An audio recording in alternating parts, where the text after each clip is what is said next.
bizim üniversitemizde önemli bir birimimizi açıyoruz. Bu bölgemiz için de çok ciddi bir ihtiyaç.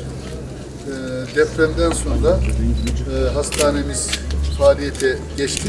Ancak bölgemizde eksik olan çok ünite vardı. Bunu zaten Sağlık Bakanlığı'nın bir yönüne büyük oranda tamamladı ama bir de bizim üniversite olarak özellikle bölgemizdeki eksikleri dikkate alarak bazı üniteleri açmayı hedeflemiştik. Bunlardan bir tanesini bugün birlikte açıyoruz.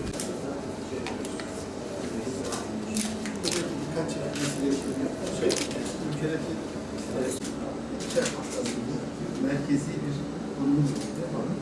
Diğer ülkelere hizmet için.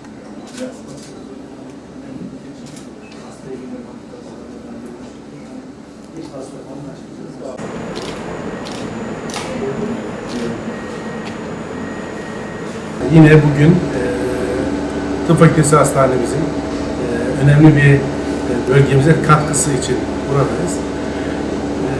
Yaklaşık 4 milyon nüfuslu bir bölgede eksik olan bir hizmeti bugün tamamlamaya çalışıyoruz. Özellikle kanserli hastaların tespitinde ya da yayılımının tespitinde kullanılan birkaç adet cihazlarımızı bugün halkımızın hizmetine açıyoruz.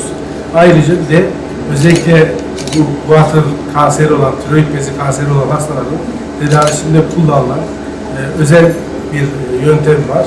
Bu yöntemin uygulandığında hastaların kalmak zorunda oldukları odalar var. Biz bu odaların da açılışını yaptık.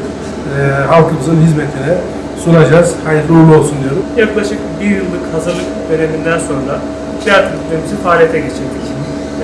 Nükleer tıp fakültemizde görüntüleme ve tedavi alanında birçok ileri aşamalı tedaviler, ileri aşamalı görüntülemeler yapılmakta.